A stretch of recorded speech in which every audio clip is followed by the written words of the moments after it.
Hello, everyone, and welcome back to Explorers of Elsewhere. We are playing Tales from Elsewhere Sanctuary. It's our Daggerheart game. Okay. Say what it is on the tin. We've got a 20 episodes of this Daggerheart campaign. A little sort of like medium segue until we get into campaign 4 that will start later on in the year. I'm running it. My name's Nate. I'm going to introduce you to all the players. Over here we have DM Dan. Hi, Dan. Hi. We have Theo. Hi, Theo. Hello. We have Georgia. Hello, Georgia. Hello. And we have Julia. Hello, Julia. Hi. And we have Livy. Hello, Livy. Hello. So if you've not seen us, welcome. If this is your first time here, welcome to the Explorers of Elsewhere. Thank you for joining us. This is episode 5, so there's plenty of other episodes to watch, so we'd really recommend that you go back and start from session 0. But if you have been watching along, thank you so much. Thank you along for liking and for watching, basically. If you are new to the channel and you do like what we do, there is a lovely subscriber button which you can click and subscribe to the channel. We also have membership, so if you are watching this just on regular old YouTube and you really like this episode 6 will actually be available for our members right now. So, you know, you can give us a couple of quid, become a member, watch episode 6 right now. But if that's not your cup of tea, but you still want to get involved, we do have a Discord, so you can join the Discord. It's absolutely free and you can chat with us in there and see what's going on. We're also playing, probably still at this time, we're playing Draw Steel at the moment, maybe. Obviously, these are pre-recorded before the live streams, but if we're not playing Draw Steel, then keep an eye out for the next live stream, because that's going to be pretty fun, I think. Why don't we head on into the intro and find out where our adventurers were left last episode.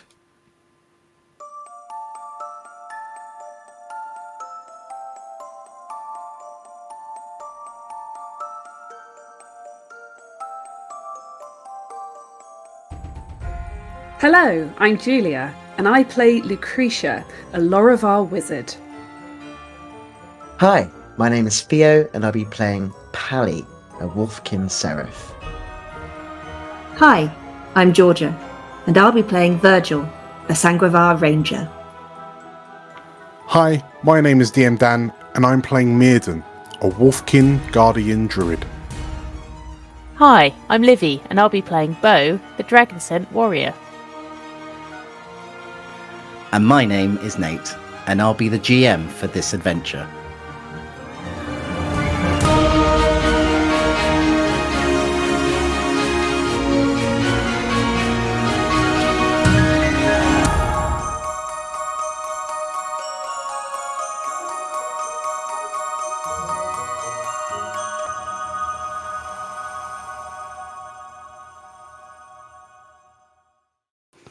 So, where we left the 5 of you, you've traversed through this sort of magical world of pinks and blues and colours, high saturated leaves and flowers. You've crossed over sort of impossibly sort of like defying rivers that you weren't completely sure, like, it looked like a natural river that you could cross over, but some of you struggled a bit, some of you tasted the water and had wonderful times, and some of you didn't. So it's definitely you can definitely get the feeling that this world is either enlightening you or really annoying you. Mirden, I'm looking at you. But you've been led through this forest, through this new little robot automaton that you found, who you know as Explorer, and he has taken you to a farm called Aldas's farm, which seems to be on the outskirts of. It's quite dark now, and so you can't really see many of these the other houses, but you can definitely have seen Aldous' farm. You've met his grandfather, who you believe, called Tuckus, who told you where Aldous was. And Aldous, you've met and found out that he's not like other keepers. He just happens to be like a centaur, basically, if the world of Elsewhere knew what centaurs were. So he has a horse body for a body. He has 4 legs, which is very new to the lot of you. But he also has he's very unnatural colours for horses. He's more like sort of mauves and pinks and burgundies, which is very unusual colours for horses unless they're dyed in some sort of magical way back in Elsewhere. Both him and his grandfather were very interested about you, especially the fact that you said that you do not come from Sanctuary. You're new here, you don't know where you are, you're lost, and the both of them have told you, well, majority Aldous as well. Aldous has told you that can't be a thing because everybody knows everyone in Sanctuary. So the 5 of you find yourselves in Aldous' farmhouse where you first met Tuckus. You're situated around sort of this very humble little table, this kitchen table. It's obviously not been made for groups of people to be gathered around it, so it is a bit of a squeeze. But it's not like the place isn't roomy, because obviously it needs to make room for Aldous. It needs to make room for his giant horse body that's walking through the kitchen. So you can definitely tell that there have been some alterations to this house. You're not completely sure whether or not Aldous has always been, because these sort of refurbishments around him don't look new, but they don't look aged. They don't look like they were originally there. They look like they've been built in this sort of accessibility for Aldous' sort of large butt, basically. His Tuckus, His one might Tuckus, you'd say.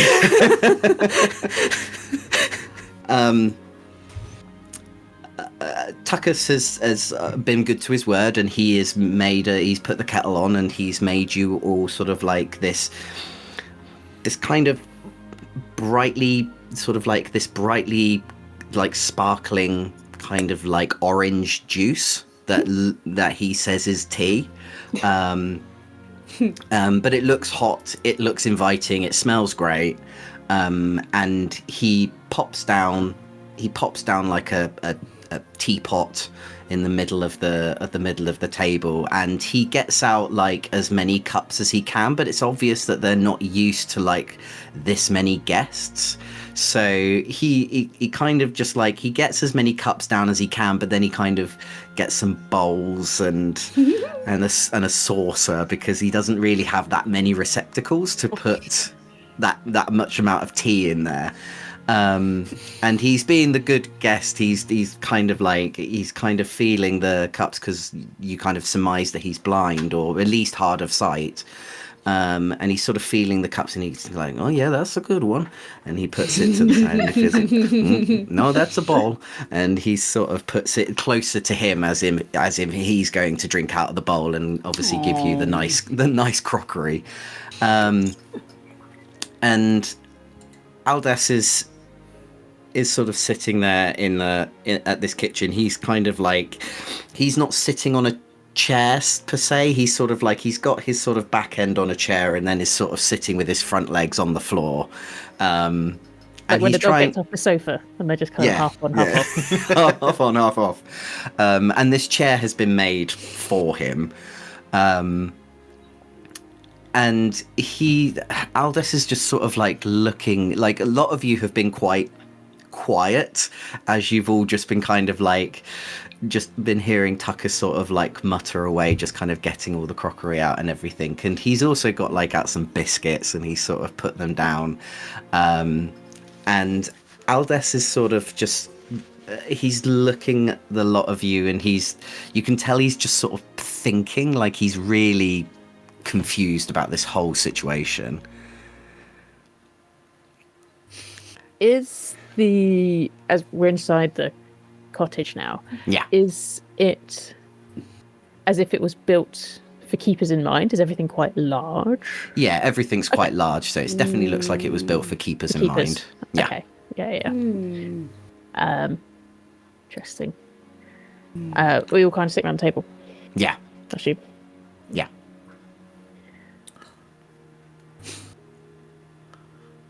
Think. Yes, Dan. Yes, Dan? Maiden's kind of watching this like old, probably blind man fumble through the cupboards, and his attention's kind of going from Tuckus to Aldous. Yeah. Aldous, like backwards and forwards, and then kind of looking around because this small cottage is kind of reminding him of home, but like he's picking up on the alterations that have been made to fit this horse-bodied keeper. And he sort of like says to the space in between them, "So I assume that you've been here for quite some time if you've had the opportunities to renovate." Aldous, Tuckus is sort of busy minding his own business, and Aldous kind of goes like, "Well, yeah, this is my family home. I was born here." And how long has that been? Well, I don't know when my father built this, but I've lived here all my life. I'm 26 now. That's a curious form that you've got there. Are you blessed by a world spirit, perhaps? He looks at you. A world spirit? What's one of those?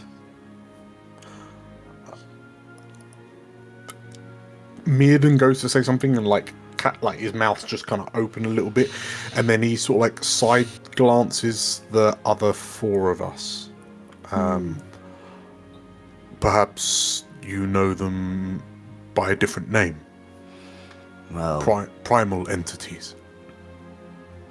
No, I mean, my body. If you're talking about my body, this was my gift. This was my gift from the princess.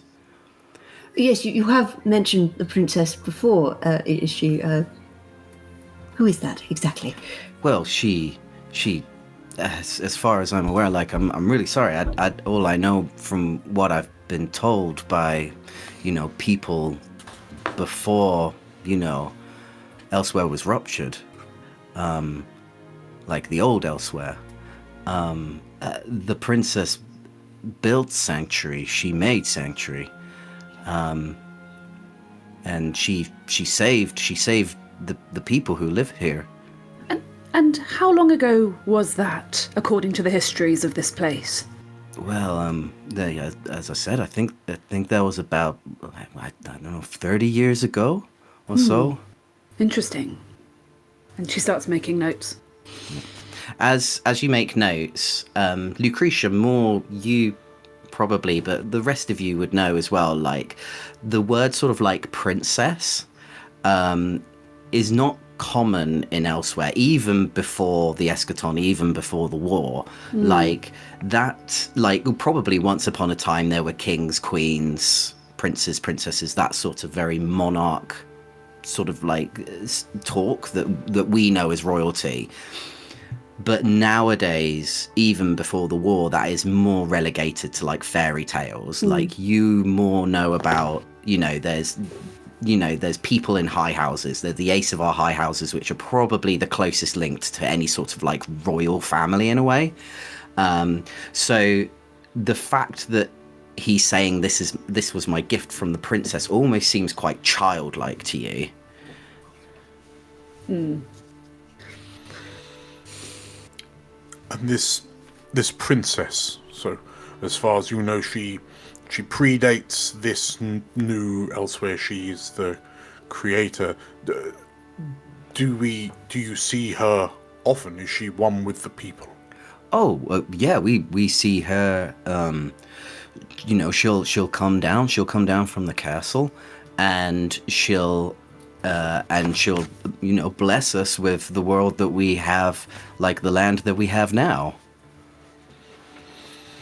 And she gives everyone horse legs? Or... he chuckles to himself and he says, like, as far as I'm aware, I'm the only one who was given this body. I said I just really like horses, and she blessed me with horse legs. I must admit it. I didn't think about it because I was blessed with these when I was a boy. But like it has its perks. It has its downfalls, which I didn't think that would affect me as a grown man. But it's you just live with the gifts that you've been given. And what other sorts of gifts have the people of Sanctuary received from this princess? Well, I mean, it depends on who you're asking. She'll, if we abide by being good citizens in the world, she'll provide us with different food. She'll provide us with good weather. She'll provide us with safety. She'll provide us with magic that will, enhance. And he looks at Explorer. He goes like Explorer. She'll imbue like little robots like these to help protect us and to wander the forest so we don't have to. I do apologize. Like, this is really strange for me to talk about. Like, it's weird when you feel like everyone knows about it. And he sort of kind of taps on the. That's and he's like, Grandpappy, you know more about before Sanctuary. Can you help in any way? And Tucker sort of turns round and he's just like, well, my mind's fuzzy a lot of the time about it, but basically when the world went to asunder, when Elsewhere was ripped in two, we just found ourselves in a void, like a big black hole, and then we found ourselves in meadows, brightly colored meadows. And it took a while for us to, sort of find our way and find our space in, but the princess was there from the very beginning. And she was confused herself. She didn't know what was going on. But she gave us food, she gave us shelter. She gave us sanctuary, and that's all we've ever. That's just how we've known the world ever since. Might I ask, inquire, before you found yourselves in these brightly lit meadows that you described, did you encounter strange, shadow-like children? Tuckist sort of. He sort of thinks, and Aldous sort of kind of goes like, shadow children? Yes. No, not children. We know about the shadow swords, but we don't know about any shadow children. Shadow swords? Do elaborate. Yeah, when we don't wander outside into the woods, especially at night, that's when they're about. We try our best to sort of, like, this is one of the protections that we have. We're protected here from those shadows that also turned up apparently when Elsewhere was ruptured. So when you came here originally, was it all one village that got taken, or? Aldous sort of kind of, you can tell that Aldous doesn't really know, and he looks to his grandfather, and Tuckus goes, "You see, my mind's a bit fuzzy. I was an ordinary old man before we came here." And he looks at Aldous. Well, he doesn't look at Aldous. He sort of points his face towards Aldous, and he kind of goes, "Why don't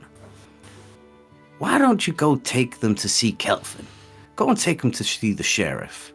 He'll have an idea. He's much younger than I am, and he was there. He was there when it all happened." And Aldous sort of looks at his grandfather, and he nods, and he goes, "Yeah, Kelvin will know what to do. Especially if you're new. If you're not from around here." And he sort of smiles, and he goes, "I didn't think I'd ever say that. But yeah, Kelvin might be a good call." Can I just check, Nate? Who did he say Kelvin was? Sheriff. Kelvin is the sheriff. Sheriff, lovely. Okay. Don't like those. I'm expecting like a big at least he's not a sheriff mayor. badge. Not bear, yeah. I mean, bears are useless. Mayors are useless, sheriffs are a problem. Sheriffs are a problem. Bears are useless. Maybe this is where all the good mayors went in Elsewhere. Maybe. It's just a whole, Just a whole town of mayors. of hated bears. The roads are just perfectly sort of maintained. No potholes whatsoever. No bandits. Brilliant. Heaven on earth. Before we go, just you. It sounds like you know everybody that lives in Sanctuary. I mean, yeah. How many are there here? Aldous sort of thinks, and Tuckus kind of thinks as well, and he's like, maybe about, give or take, about 600 of us. And you know all of them? Well, you know them by face. You don't. Well, I don't. I'm blind, but I don't know smell. but I know them by smell. And Aldous sort of nods, and he goes like, "Yeah, like obviously we don't know intimately about one another, but you know, we know faces, we see faces, we celebrate together, we mourn together. We've had to become a community, and obviously, like, it wasn't, as far as I'm aware, it wasn't originally 600 who came. Like I was born here, and many of my friends were born here." And you mentioned that you don't venture out at night for, so you don't risk running into these shadow swords. Well, at least not into the forest, anyway. We steer clear. But do these shadow swords ever venture out of the forests? No, and that's because of the princess. The princess protects us.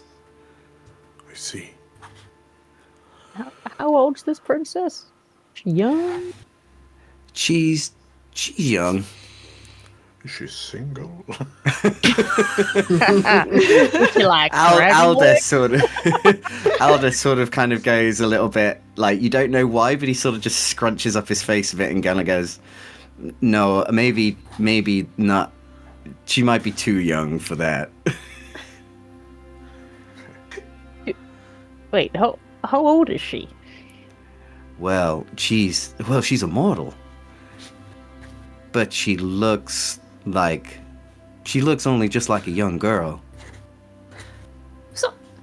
Sorry, immortal, you say? Well, she's, as far as I'm aware, and as far as grandfather is aware, like, she's been her age since for the last 30 years. Okay, interesting. Lucretia starts to think about all the conditions that could make one not age in 30 years. What are they? What kind of thing? DM Dan and Nathan? You don't know. on Elsewhere? I really don't know. There's no examples of long-lived races or anything like that. Vampire. Goblins. No, yeah. Besides from Goblin goblins, princess. I mean, Is she a Goblin- goblin? no, and that's above board. That's not. So, I mean, as Dan has said, like the longest living races are probably goblins, Right. But they would still they would shrivel up like a little prune. So. We've all They seen still age. Yeah. Right. the They biggest still example. age. Yeah. Yeah. so old. So that's not common, basically. Yes, that is Okay. very uncommon. That's like one of us saying in the real world, like, I know someone who looks like they have been They're like 10. 10 years old for 30 years. 30 years. There's 30 no years. like vampires Just amazing in skincare. elsewhere. Well, I mean, there is, but you don't know anything about them, probably, Yes, of and course. two, vampires probably don't work like that in elsewhere. Dan. That's Empire stuff Totally fair. that we're not Totally privy fair. to. We are as not privy. characters. Yeah. Cool. Okay, so I think Lucretia would be highly fascinated by this claim that the princess is immortal or very long-lived for some Yeah. reason. And is she a keeper like you guys, or Oh no, she's an Asavar. Well, and I say this sort of like slightly side-eyeing Lucretia, because I'm guessing Lucretia just looks a bit like, ooh, at this. Research. Like, it starts with this, like a side glance, and then looking back to Aldous and Tuckist. Well, I'm sure it will be fascinating when we do get to meet her. I must say, it sounds awfully like a fairy tale my daughter would read or write. Can I mean, you've asked me a lot of questions. Can I ask you some questions? Like, where have you come from? Like what?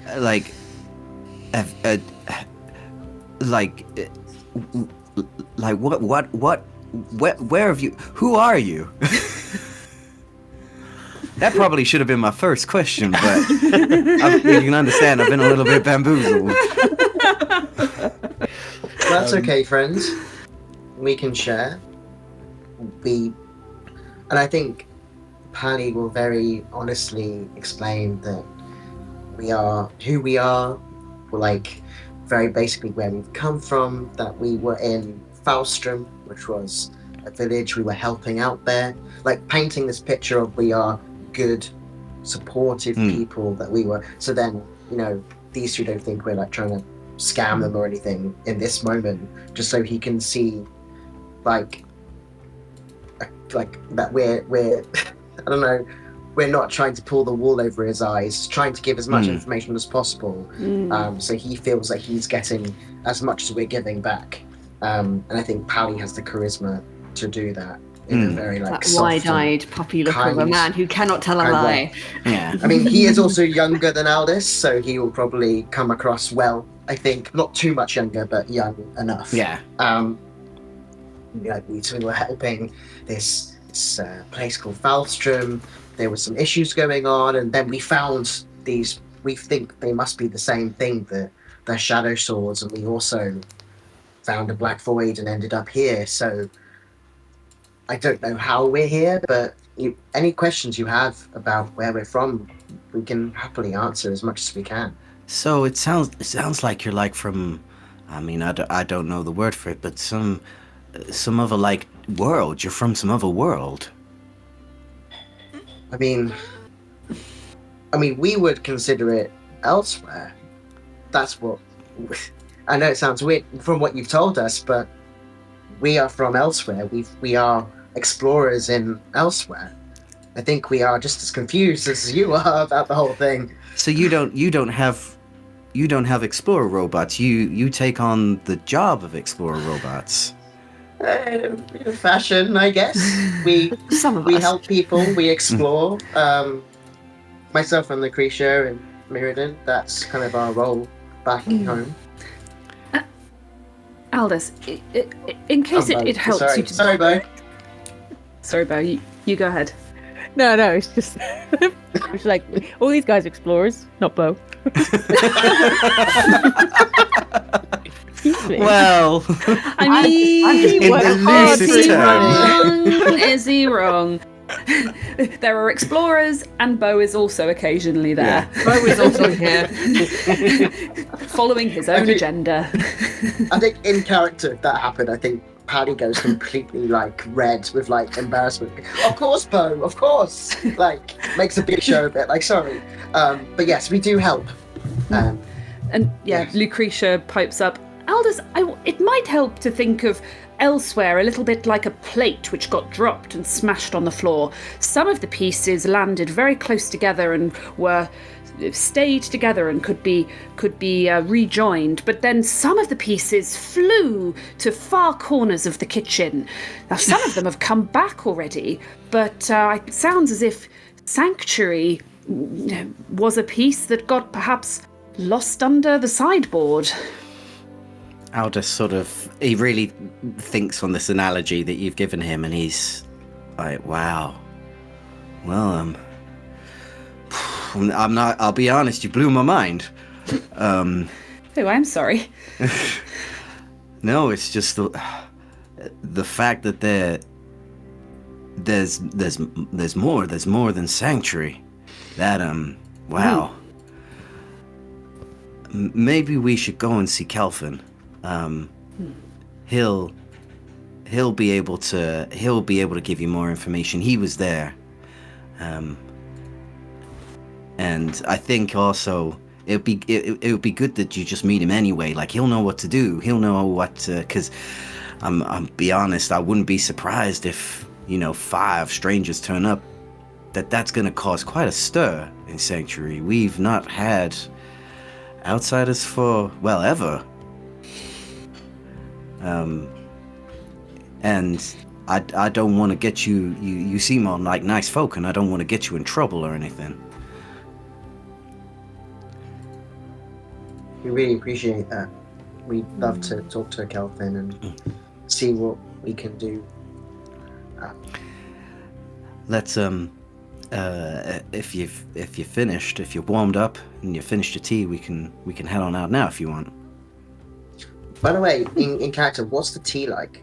Like when we taste it, what is it? Does it taste like tea that we're expecting, or does it taste weird? Or It's a very straight, like it's a very odd taste. It's quite sweet. It's a lot more sweeter than you sort of expect, like just sort of like a herbal tea to be. It's almost like a mixture for sort of like above the board sort of like flavors. It almost tastes like a mix between sort of like a grapefruit and then like popping candy at the same time, sort of just like very sweet popping candy, but you don't have that popping going on. It's obviously not from any sort of tea that back in elsewhere, but you can the flavors are take some acclimatizing to think like, have they just put like tons of sugar in this? But no, it's just interesting. normal tea. Almost like what a child might imagine tea tasting like. Is that what Julia's saying, or Lucretia's saying? Very much Julia is saying that. I was thinking that seems like a tea party, like with all your dolls kind of beverage. When you've got Fanta in some cups. Yeah. Fanta and mud. Fanta, yeah. No, this is intriguing. I like it. So if there's nothing else that you want to ask, Aldous is quite happy to take you through to town and take you to Calvin. Good idea. what kind of time is it? Is it like, are we getting close to sleep time, or is it more like, how do we feel about approaching the town in night? Hang on a second, just 1 second. My phone has just randomly started to play Instagram videos. Look at it. I was just like, is that my phone playing? Where is that? Where did that come from? Yeah. Did it think you'd given it a voice command or something? What the fuck was that all about? Jesus. Don't cut this out, Dan. My phone just suddenly started to play Instagram reels, but not like on. It was just like, it's just charging, and then suddenly I just heard the sound coming out. No, none of that. Scared me. Oh, it's like a Furby coming back to life. Kill it! Burn it! For editing purposes, I'll ask again, what kind of time of day is it? Like, is it closer to nighttime at the moment? Or? It's definitely nighttime now.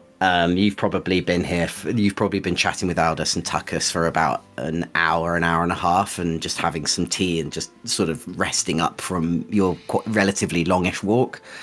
So yeah, it's probably like you're looking at like 8 o'clock in the evening, 9 o'clock in the evening sort of time.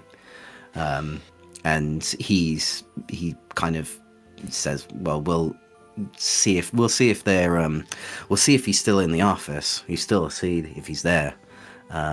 If not, we might be able to find him somewhere else. We agree and go. Cool. So, Tuckus sort of while he's clearing up, he sort of waves you goodbye, and he says, "I'll be here if you need me." And he just sort of cleaning up. And he kind of gives like a really cheeky smile, and he's just like, "I guess welcome to Sanctuary." And Aldous sort of leads you out, and he's maneuvers his body out of the way, and you find yourselves following him sort of past the farm. And he says, like, it's not much of a walk. It's probably, probably about 10 minutes or so to get into town. We're one of the only farms sort of like around here. And we produce most of the crops, I guess, for the area. But come on. It's nice. I don't know what your place is like. Is it nice? Parts of it, yes. Yeah. Any again, sort of like, you can see that his mind is a little bit blown by just hearing parts of it tonight. It's like, what is a part? What is a part? It's just like, we've got a couple of houses that get a bit of a ruckus from time to time. And so you follow him down like this long pathway, and like the stars are out, a beautiful big moon. You could probably kind of tell that like that it may feel like that it's always like this, like it's always starry nights, that it's always a full moon, and that there's no wind, there's nothing that sort of like feels cold about the air at all. It doesn't feel like a normal, because even on a sunny night, like, you'll feel like a little bit of a chill, as obviously the sun's gone away, but tonight it's just, there's nothing. It feels as warm as it did in the daytime. And he's sort of taking you down like this dirt track that obviously you can tell that probably carries sort of cargo from his farm into town.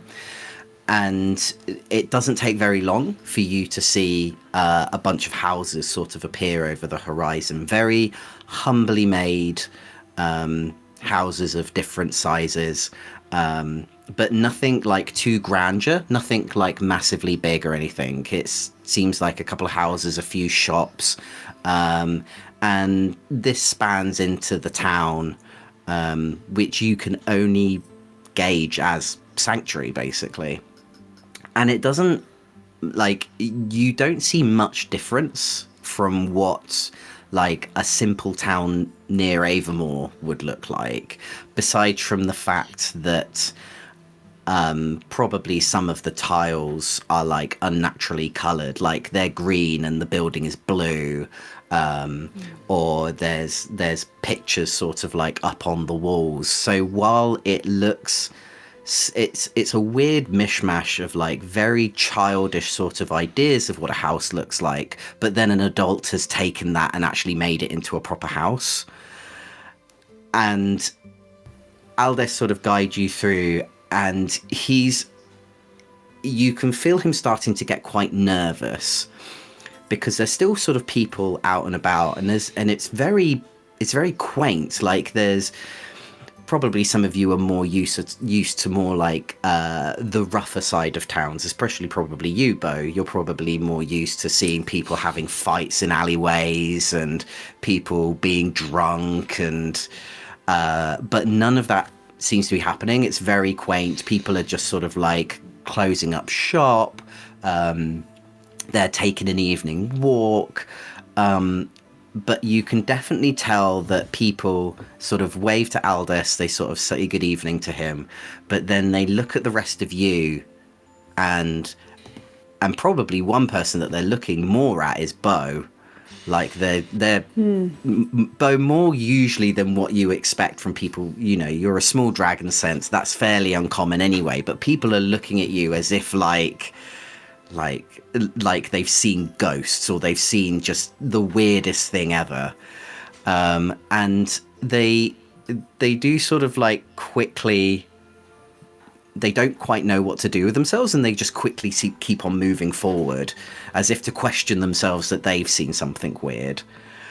And Aldous sort of turns around to the back of you, turns around to the lot of you and says like, I as I said, like people are not gonna know you. I don't know how they're gonna react. I feel like we just need to. I wouldn't worry. Bo has that effect on most townsfolk. Oh, you don't have many. You don't have many dragon sense yourself. So you've got some around then. I don't know why they're looking at me like I'm kind of strange creature here. I'm just like a. I mean, we've got Fletcher, we've got Tobias, and we've got Conway, but that's about it. Those are the only, like, who I know as well, I mean, we've got Finway as well, but Aldous kind of goes, I don't know if he counts. Why wouldn't he count? That's not for me to say. I think it's rude if I say. He's a bit. He's just a lizard. just a small salamander. Good evening. So cute. A gift for the princess. Sorry, Nate. Can I name check? So we have Finway, Fletcher, Tobias, and what was the other dragon sense? Conway. Was it Conway? Yeah, I think so. Yeah. But one of them is just a salamander, is a little gecko with a top hat. Yeah, I put a asterisk next to Finway to be like, who knows? Who knows what Finway is? It could be half dragon, scent, half horse, half. Goodness knows what. What gifts has Finway been given that makes him not a dragon scent anymore?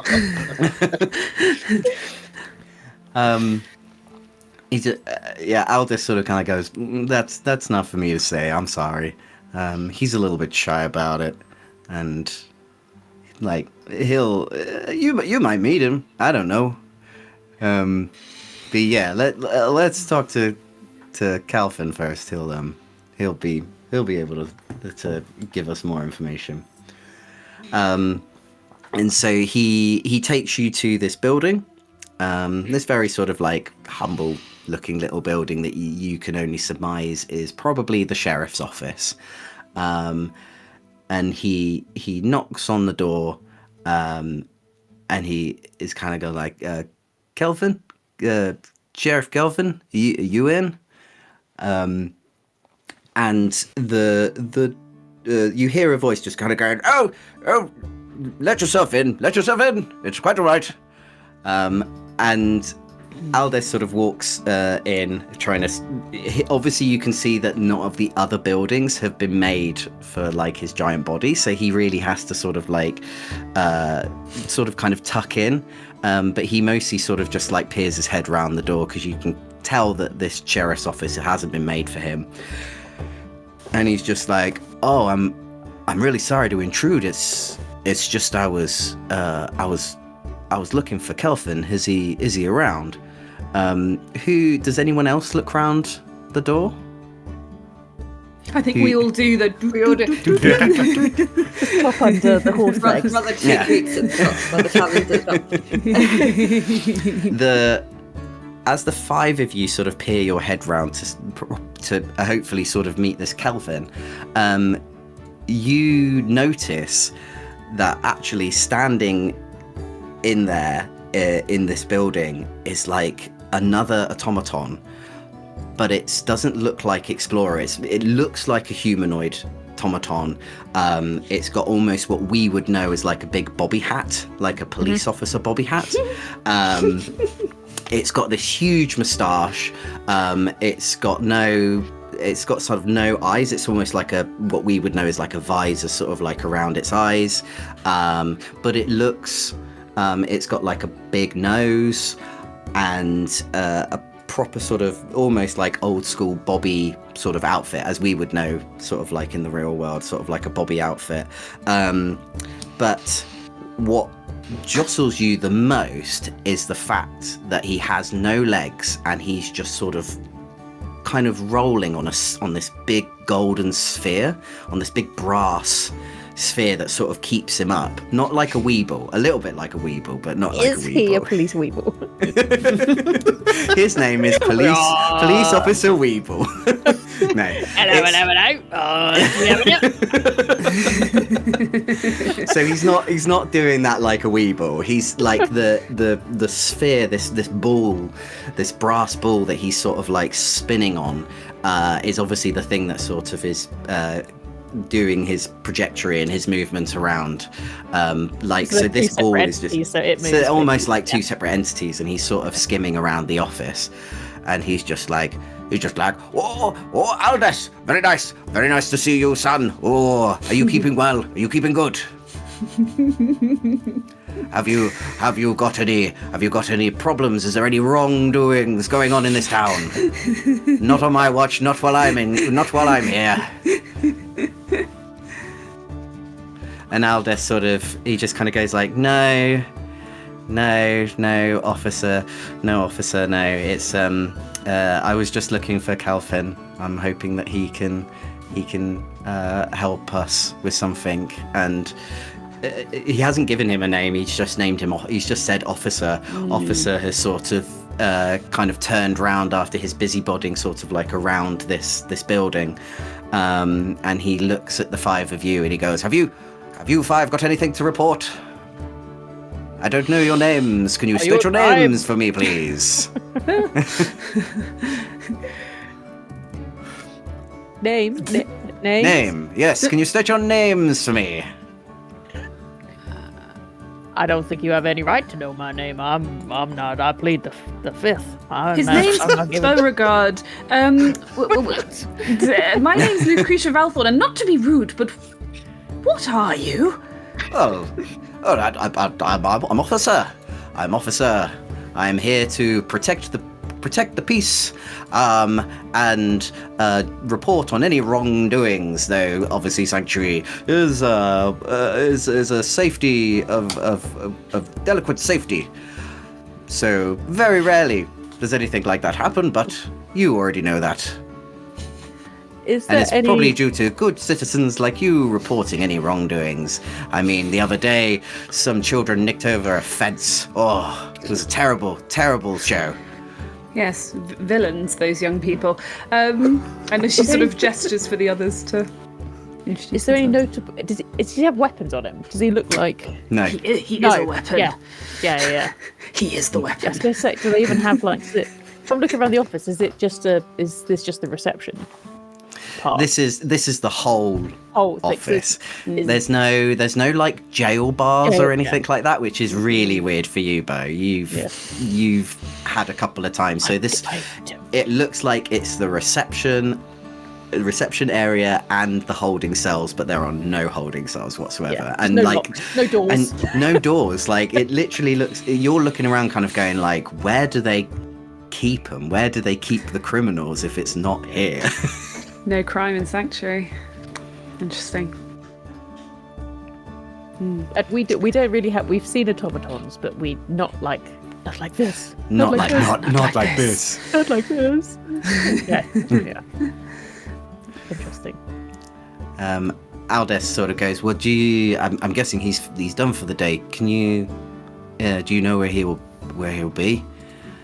And officer sort of just wanders around. He's just like, oh well, you'll be able to find him in the Lazy Dog. He'll be over there. You'll be able to find him there. And he's busy sort of basically just cleaning. Nothing better to do. Yeah. Nothing better to do. Oh, Lazy Dog, you say? Is that a tavern? Alcohol? Aldous sort of like looks at you and he goes, you know about alcohol? Why wouldn't we know about alcohol? Well, I don't know what you know about. Well, I know about alcohol, that's for sure. Oh well, we've got What alcohol. you got beer, you got scotch, you got... Yeah, we've got that. Haven't you? Please tell me that where you come from still has beer. Oh, we got beer. Oh, thank goodness. I'm surprised. It just seems like you might be the kind of place that wouldn't have, be teetotaling good. Well, I mean, Yeah. some people have still got to let loose from time to time. Yeah, so we'll head over to the Lazy Dog. Thank you, officer. You need to ask me twice. And officer just kind of goes, yes. Off you go. Be good citizens. Aldous sort of like closes the door behind you, and he says like, that's where you've met the explorer bots. That's officer. Like, there's a couple of officers sort of like around here, and they protect sort of like the people in Sanctuary. They do the jobs that, sort of like, they look after us. It was one of the things that the princess gave to us. Has the princess ever explained how these automatons came to be? They seem remarkably advanced. Well, that may be something that that Lainey can tell you about. Lainey makes the robots. And then the princess blesses them, and then they come alive.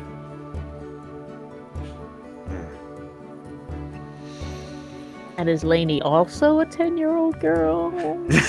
He laughs and he goes, no, Lainey's around about the same age as me. So Right. Lainey creates these things, and then life is supplanted into them by the princess. Well, yeah, how do you get your robots to work? Well, yes, quite. And could we assume that this is the same process that brings the overly large, plushy keeper bears that roam the forests?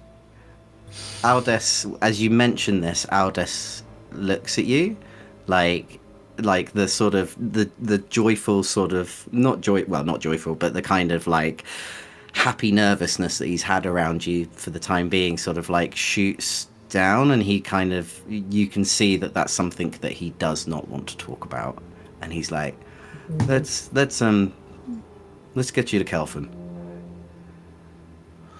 I look at the others as if to say, what did I do? What did I say that was wrong? What have I done? So you, Aldous after that is a little bit quiet, and he say it's not far. It's just down here. And he takes you to, again, sort of like another quaint little tavern. That still has its lights on, and he opens the door. This seems to be a little bit more spacious. It seems to be somewhere that he's able to get his body into it, and he comes in and sort of like wanders in. Who's the first one to sort of enter, or if anyone's who's going to be the first lot to sort of enter into this tavern? Bo, right? I can't wait to get in. Get in there. everything that Bo seems to say, he really wants a scotch. This is enough for one day. Bo, as you sort of like pile in, and you're just like, yes, I'm gonna get myself a scotch. You notice that the whole place is dead. Like no one else is there, and it's obvious that they're kind of like shutting up shop. They started putting like, and you're like, what time is this? And they've already started like putting tables on chairs. And Aldous, he calls over to the bar, and he's just like Rala, oh, sorry, you closing up? Bo, because you're the first one in and you hear Aldous say, you're just like, no one else is in here, hopefully the bar's open. And you look at the bar, and at the bar you only see like two figures. There's one person actually sitting at the bar who's sort of like just more looking into his drink with a big sort of like duffel jacket over his shoulders. And then standing at the bar, and let's see if we can do this. Come on, Dragon Lady. Come on, Dragon Lady. I'm sorry, Livy. You're gonna be send image show to all. There we go. Oh, that's not a dragon lady. That's not a dragon lady. That's not a dragon lady. I'm sorry, Livy. One day, Livy.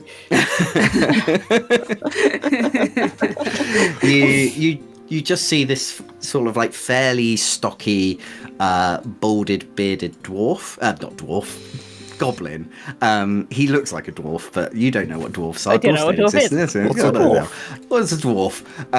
You see this very stocky, bearded and sort of receding hair goblin sort of cleaning glasses, and it looked like he's sort of behind the bar, standing in front of this chap who's got his sort of like his body sort of leant over the bar, and he looks up at Aldous, and he's just like, well, I didn't expect to see you this evening. We're closing up, but if you wanna grab a drink, I can give you one for the road. Who are you? And probably being a tavern keeper, he probably knows a good majority of the people who live in Sanctuary, and he looks at you like, who are these folks? Who are these? And I must get out of the American accents. That's not what I'm going to do for Rola. Aldous just kind of goes like, oh, Ryla, these are, well, it's hard to explain. They're not from... just like around his like, Lew. They're not from around here. Rolla sort of looks really quite angry. He's just like, they're not from the traitors' camp, are they? And Aldous goes like, no, I don't think they are. I mean, and Rolla just kind of goes like, you fine folk, you stay here for a bit. Aldous can have a word with you over here. And Aldous sort of like pulls himself over with Rolla, and Rolla sort of like kind of as much as like this large centaur keeper in this tiny goblin are trying to have like a quiet conversation. The five of you are sort of left alone with just this guy that's slumped over the thing. Well, he's not slumped, he's awake, and he is just looking at his drink and just sort of like thumbing it. Is there like bar stools?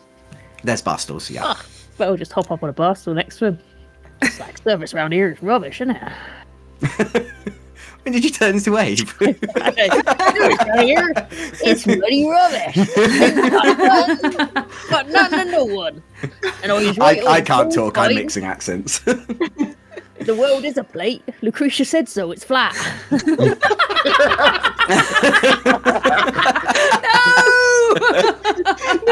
have you done?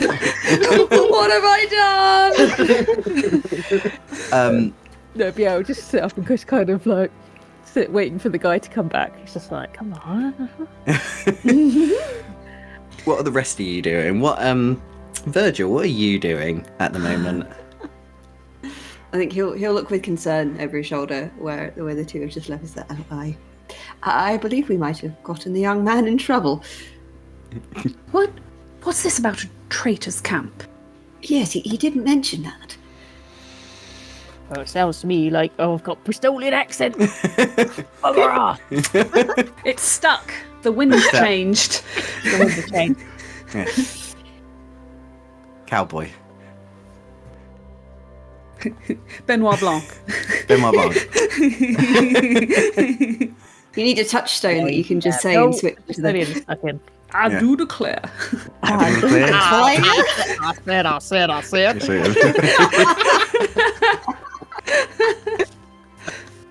Well, there we go. If I go there you in, go. there we go. Yeah, there we go.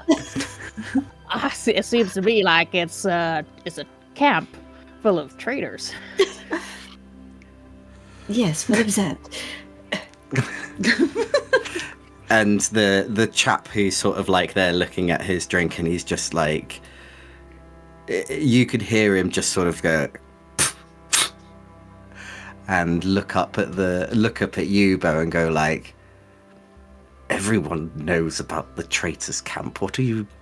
And then he looks at you a bit closer, and he's just like, what? Mirrodin will like take the space on the other side of this guy and humour us. I say, are there any bottles of like alcohol within reach from the bar? Yeah, there is a bottle of this very bright purple drink sitting in front of this man. Okay. Who, as Mirrodin, as you're sitting down, you can see is this sort of like Lorivar man. He's got well, I'll send you a picture. This is obviously not the way he's sort of looking at the moment, but show to everyone. He's got like a brown sort of slick back hair, but is slightly messy with grey ends in it. He's got a moustache that's also speckled with grey as well, and he looks pretty haggard. Haggard or daddy? Yeah, I was going to say. It depends. So, in which case, yeah, I'll stepping in on the other side of this guy to Bo. I'll say, enlighten us, as I grab this bottle and 5 glasses, and I'll pour 4 out, and then I'll pause for a moment and look at Pally, squint for a second, and then pour the 5th. I don't know if he's old enough. As you've poured these drinks, this Lorivar man looks at you, and he squints his eyes, and he like takes the bottle off you, and he goes, "You know that the traitors camp," and then he goes, "Is where the traitors are." And it's obvious that he's quite drunk. In which case, I'll lift the bottle back out of his hand and place it like out of hand's reach as I start kind of handing off the drinks. As amusingly insightful as that is, imagine that we're new to town. Why are they traitors? As I hand these drinks to the other 4. He looks at you through sort of like squinty eyes, and then when you kind of say us, he then looks to Bo and then sees the rest of you and like looks again back at you, Mirrodin, and then especially looks at you, Bo. He's just like,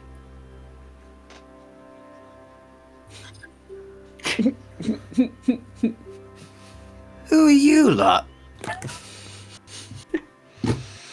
And he sort of rubs his eyes, and you can kind of feel him like slightly sober up a little bit, where he's just like, We're a sharp shock of cold water. yeah. He's just like, Okay, now you're gonna. I haven't drunk that much. I can say that. Who the fuck are you lot? You could say we're just passing through. No. No one passes through. Are you part of the traitors camp? No. Sir, we don't know who these traitors are. That sounds sad. And then he's sort of, you can kind of feel like he's going back into saying that sounds like exactly what a traitor would say. Mirden actively growls in his throat, and shotting this drink. What is it? This purple drink. What does it taste like? I mean, Mirden's expecting like candy canes and grapes. It actually tastes like the nicest whiskey you've had for a while. Okay, in which case it goes down smooth and it's smoky. There's like a snarl and a sneer on his face as he takes the drink and as he downs it, and it's meant to be a bit of a slightly intimidation kind of thing. And then there's a moment where he catches himself and goes, that's actually quite good. Oh. And then sort of like, are you saying that that's actually quite good out loud at all? Just the face, like, so yeah. He takes a swig and then like it's pseudo part of an act, but then as he pulls the glass away, he just kind of like does a quick lick of his lips and then looks at the glass a bit confused, a bit impressed, and then like looks back and then slams the glass down. We have been battered around from pillar to post with these questions. We are not from around here. We are woefully underprepared with answers to our questions. Why are there traitors? Who is the princess? Who are you in this tavern that is apparently closing down in the middle of the evening? Where is everyone? The Lord of our man just sort of like sits back and he's just like,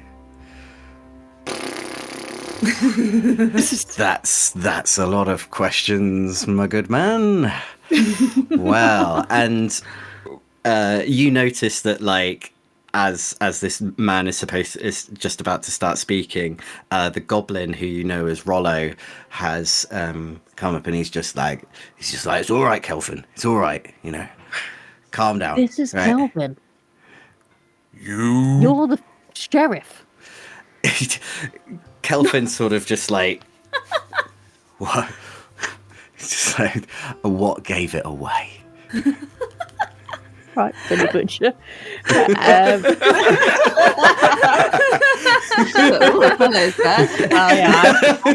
I should have known from the drunken, washed-up look on you that you're and all that daddy energy. That fabulous moustache. Kelvin just sort of laughs and he's just like, I've had too much of a day for this. Doing what? There ain't nothing around here. There's nobody to round up. There's nobody to arrest. Your pub closes at 9. He looks at you, Bo, and he goes, exactly. And he goes, Rollo, is my room ready yet? And Rollo just goes, BB's just getting it ready. She'll I'll find out. BB, is Kelvin's room ready yet? And you can just hear this voice just kind of going like, it's done, I'm not his mother. Oh. And as you see sort of like coming out from the back rooms, you see this waddle of another goblin, a lady goblin this time, with sort of like a bob haircut, as she sort of like kind of goes through and she's just like, we're very sorry, we're closed at the moment. If you know, we open at 6 tomorrow for breakfast if you wanted to. And then she suddenly stops and she looks at the 5 of you and she's like, don't you dare. And she looks to Rollo, and she's just like, "Love, who are these? Who are these lot?" Are there 5 more rooms? She looks at you and goes like, "You want?" And you can almost see her a little bit giddy. She's like, "You want a room?" Rollo, and she sort of like grabs hold of the other, like, she said, Rollo, it's happened. It's happened. We have visitors. The visitors have come to stay. You see, like, we obviously everyone knows each other and everyone has somewhere to stay. So no one that we do. Well, I've had these rooms for such a long time, and I've said to Rollo, one day we'll have visitors. One day someone will come, and he's like, "Well, no, we're wasting space. I could use that for another beer room." And I'm just like, "No, we could do it." And she's gibbering on about how they apparently have rooms. And Rollo's just like, all right, get them. We have two more rooms that you. But first off, we do have to ask, like, who are you? Right. So we came in. There was a big black thing. We fought some shadow people. It was like a big black hole. We came in. It was a meadow, and then we were like, "Oh my God, where are we?" And then we walked into town, and then we met man, this half horse. We had some like weird tea, and then we came here, and everybody's asking us who we are. We know who we are. We don't know who you are. Rollo sort of like looks to BB and goes, maybe we should make these people some food. Maybe we could just open up the kitchen. It sounds like they've had a bit of a travel." Just a little. And BB sort of goes like, "Eh!" And she sort of skitters off to go and get. Oh, and then she skitters back, and she's just like, "Unfortunately, we've only got 2 rooms left, like, because obviously Kelfin's staying in one of them. Who's going to be? I mean, you 4 boys should probably, you lovely lady, you should probably have a room to yourself. I've made up a special room just for us girls." I'm quite happy to bunk with one of my fine colleagues. There's no funny business going on. We're explorers. If I may, I fear I haven't been inside in quite a while. It's a bit of a strange experience for me. I am quite happy outside under the stars, as is Brother Talons. And Brother Talons is sitting on his Both head. of them just sort of look at you really sort of like, okay, just like, well, we have a garden. If you'd rather Excellent. be in the I shall garden. take the garden. Okay. Well, in that case, if it's 4 of us between 2 rooms, then Pally and I shall be in one, and Bo and Murden can be in the other. Okay. I don't know. Perhaps. But she looks to Pally to make sure that's okay. Perhaps the 2 wolfkin should share a room. Are you making me choose? We both sleep rough, you see. I see. It's like, I'm very used to, like, hanging out with Lucretia, and all of a sudden, the other wolfkin, who he still cannot vibe check, he does not quite know how Bearden feels about him, is like, "Let's bunk together." He's like, Yeah. Like a Lots, weird lots, walking lots. thing. You just get naked and Maxo. I don't know. I've heard Bo can get a bit rough himself sometimes. Nothing I but think a he'd be- gentleman. I have no idea what you're talking I think about. he'd be perfectly comfortable in a room with Murden, wouldn't you, Bo? No, I mean, if I had to choose, I'd take you any day. over those 2 Oh, rooms. well, so much for that. I don't want to share a bed with those like you. God. BB goes, "Well, I'll let you decide.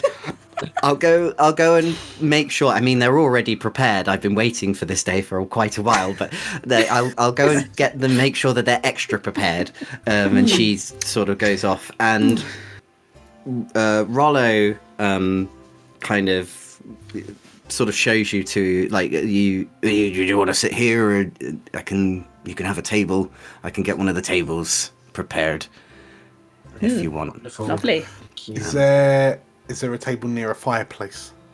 Ooh. Or I'm sure I can make that work.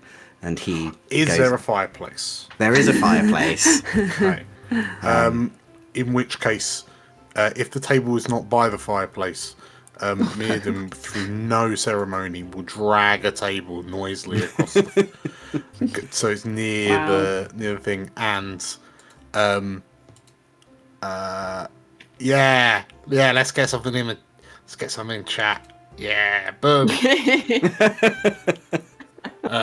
Mirden holds a hand out, and the two of the rune stones float over towards the fireplace and then strike against each other like flint, and the spark ignites whatever logs are in there. Nice. When you do this, Rollo is really taken aback by seeing that sight of you using some sort of magic to, and he just kind of goes like, "Oh, well, you five are really not from around here, are you? Okay. Well, shame you can't magic yourself up some beds, but luckily enough, my BB, she's got you sorted." And then he sort of shouts, Finway! And you... It's Finway. And you see this other little, well, not a little actually. You've heard the name Finway before, and you heard in that he was not really a dragon scent. Yes, sort of a dragon scent. Sort of a dragon scent, but It's just we the go. law of our boy, It's isn't it? happening. It's painted but green. as like he as Rollo calls over to Finway, this other like much taller figure sort of peers round, and you see just this to you sort of just this normal looking sort of purple, like he looks fairly timid, like he's sort of like hanging sort of like he's sort of rubbing his hands on his apron, but from your sort of knowledge he's just like a fairly usual looking dragon scent, quite young, and he's just like yeah, Dad, and Rollo just kind of goes like, we've got some people who need feeding. Are you happy enough to open the kitchen up again just for these five? I think we still got some stew left over, and that should. I hope that's all right. He's goblin. Huh? His daddy's a goblin. I think Mirda's looking at you, Bo, and being like, how come you weren't that tall? And Finway just kind of goes, and he looks over at the five of you, because this is very odd. It's obvious that you can tell that this is very odd for him. He looks over at the five of you, and then he looks at you, Bo, and he's just like, Oh, bless him. Baby. and he's just like, and he's still kind of like rubbing, like he's sort of twiddling, he's kind of picking like underneath his claws, like very nervously, but it's obvious that he's very transfixed by you, Bo. And Rollo's just like, Finway, go on. And Finway's just like, oh yeah, Dad, sorry, Dad, I'll get on with it. And he peers off back into the kitchen. Baby. Rollo's just like, would you like the same as what you had, the whiskey? Yeah, stack them up. He brings over a couple more glasses of this whiskey for you, and he he sort of like goes off to see how Finway's doing in the kitchen, but you notice then that Kelvin has actually pulled up a chair between the lot of you, and it's just like, well. Can I ask something above board regarding Kelvin? If I was to do basically like my sparing touch on Kelvin, would he essentially sober up? I only ask because technically speaking, my sparing touch removes stress or hit points. Yeah. So I'm considering if drinking would cause stress mechanically, can I remove his stress? I think maybe you it could be alleviates, surely. Yeah. So like the idea would be Up like to a as he point. comes over, it's like, it's a pleasure to meet you, friend. I'm Palia, and I will introduce everyone, but off their handshake, and that will be Brought him a way sober to answer our well, questions. sober him up. Yeah, he's gonna But hate like you. also like Spent he's good gonna money. hate me anyway. I'm the opposite of him, but I think so. Yeah. He kind of looks at you as you sort of offer his hand. He licks his lips and he grabs your hand and he gives you quite a firm handshake. And as I'm that quite healing, strong, so I take it. that healing touch as it goes through him, again, your sort of connection with Renengar is feeling weak, but it's there. And you can feel that sort of like it's not that sort of empowerment that you usually get, but you can still feel it sort of lift through your fingertips and through into Kelvin. And he sort of like, it sort of looks a bit dozy, and then his eyes sort of brighten, like you can see like he still looks pretty haggard, but you can see that he's looking a little bit more there. He's definitely sobered up. He's had like about 10 coffees now, and he's there in the room. And he just looks at his hand, and then he looks at you, and he looks at your robes, and he's just like, by the gods, a seraph. Am I correct? Yes. I'm a seraph of Renengar. And he looks, Renengar. I've not heard that name in. So, and you can tell that he's trying hard to find words.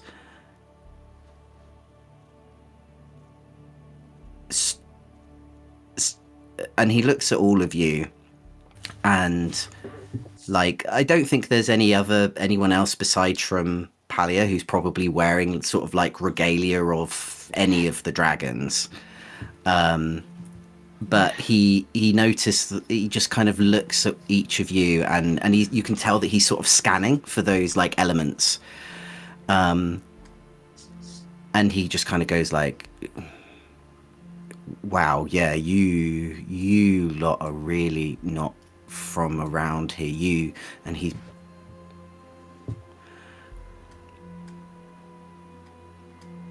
there's an elsewhere out there. There is another elsewhere out there. And We think, yeah. And he sort of brushes through his sort of like stubble, just like scratching, and he's just like, tell me everything. Tell me, like, what's happened in the past 30 years. Well, in good time. I understand why it seems like there is another elsewhere out there, but to be honest, I don't mean to alarm you, but it's a little bit more like you are out there somewhere to us. You see, most of elsewhere was maintained after the sundering, the eschaton, but I don't know if you even call it that. But yes, certain parts disappeared or were created and scooped up the survivors, and you seem to be one of them. To us, that is. There's rather a lot of elsewhere out there. You can see that he's taken aback. He's just like, that is a lot. That is a lot to hear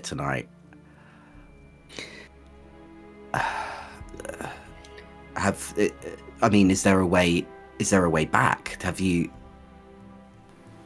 Can we go? Can we go back to elsewhere now? I think that's rather what we're attempting to find out. Oh.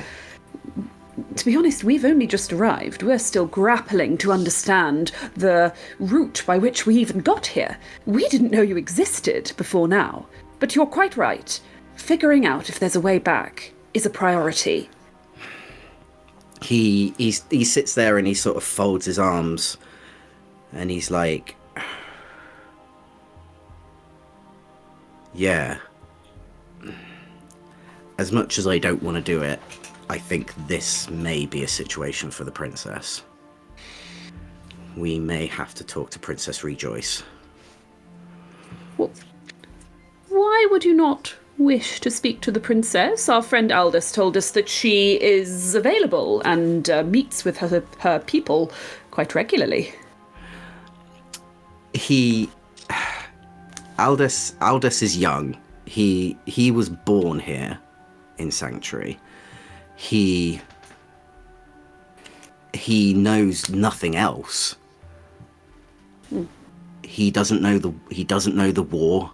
He doesn't know the chaos that Sanctuary was in before it became this. The princess is still a child. And while she obviously has these otherworldly powers,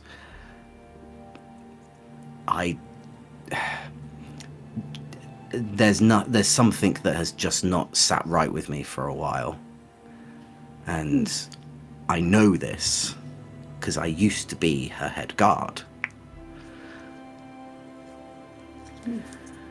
And he's like, he kind of like, look, there's a lot to tell you five about Sanctuary. There's a lot.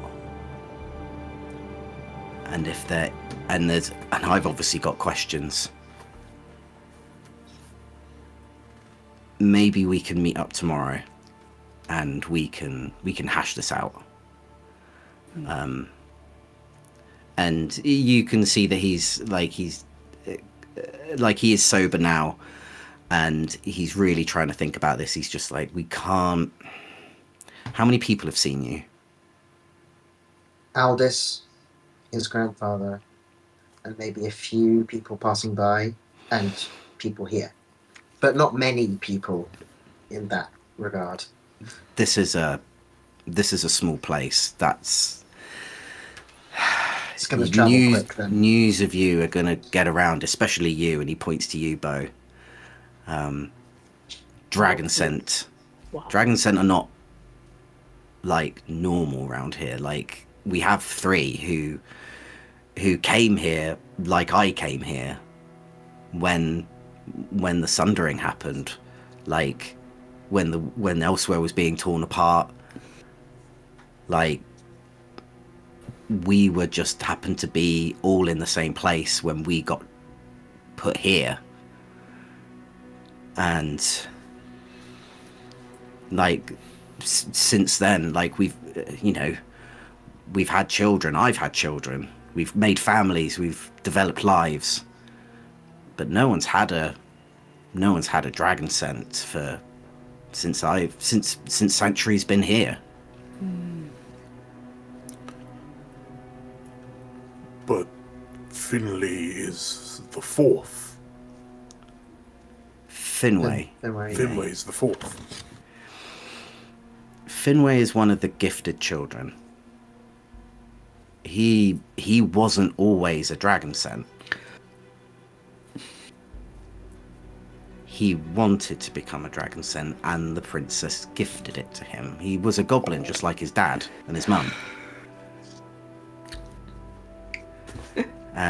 It was something he always wanted, and now unfortunately the rest of the dragon scent are quite awful towards him. He's not really one, and things like that. And you've seen how he is. He's a shy kid.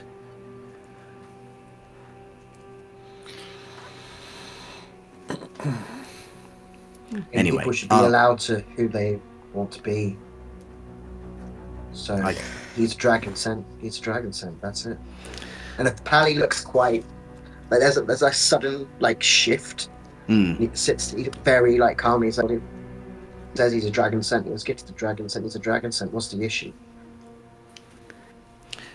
Kelvin looks at you and he can see the determination in your eyes about it. And he's like, I agree. Like...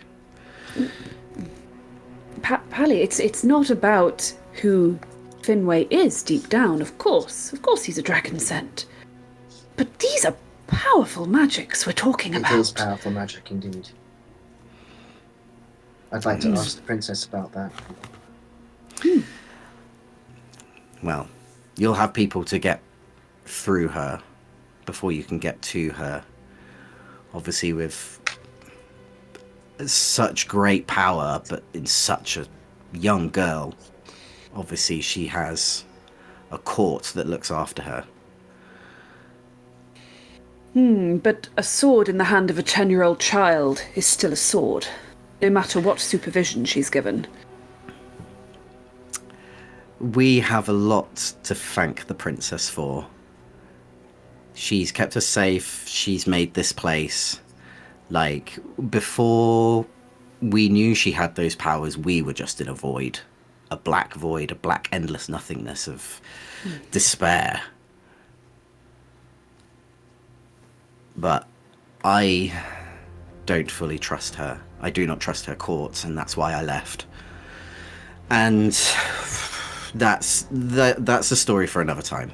As I said, there's a lot that I'd like to learn from you, and there's a lot that you probably want to hear from me, but you look tired. I'm very tired after today.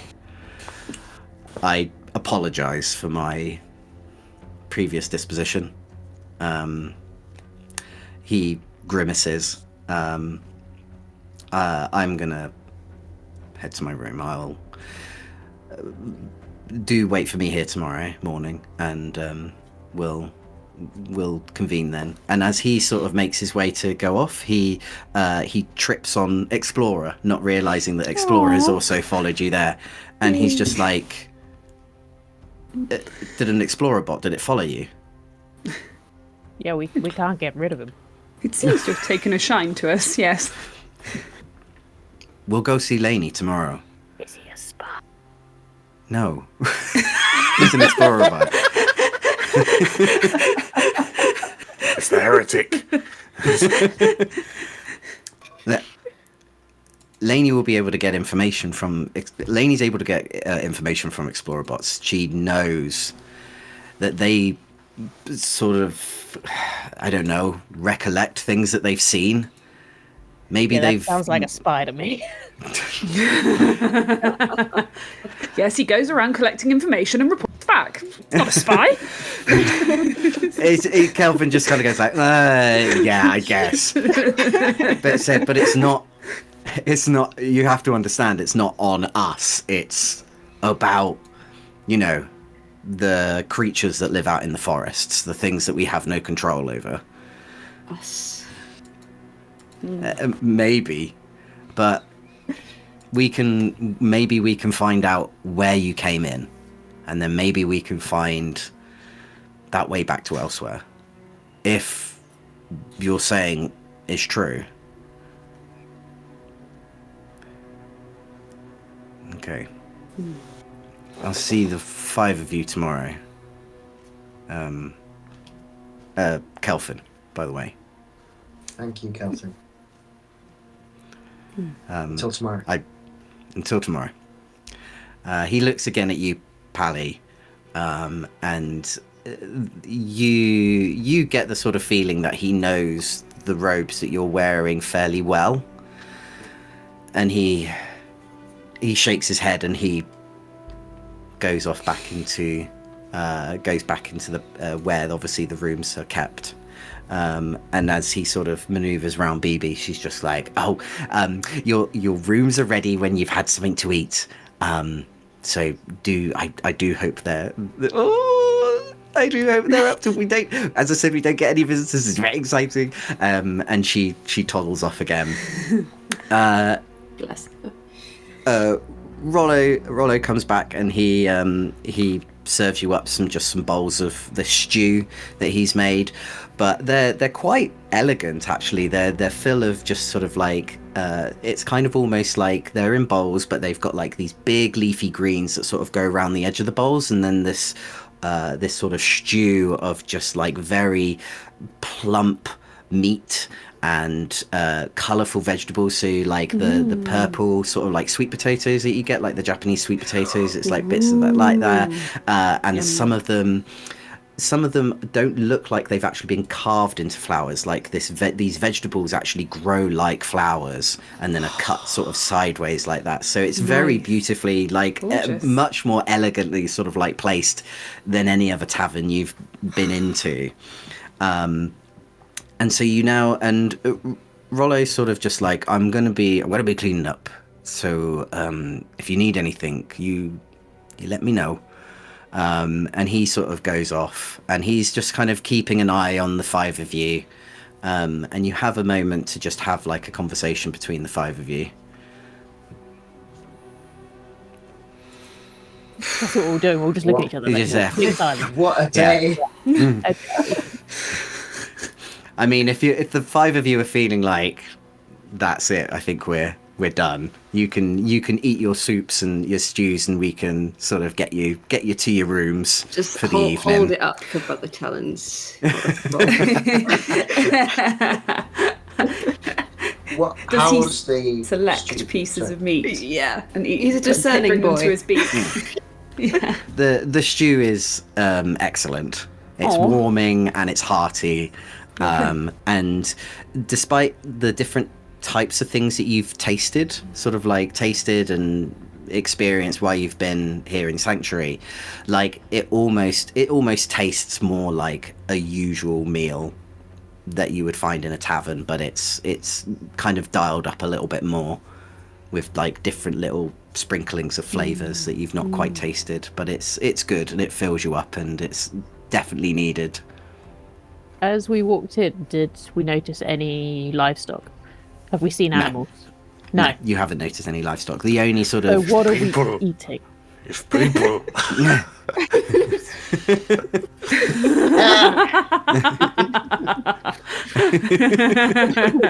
mean, you can ask. Thinking about this while we're...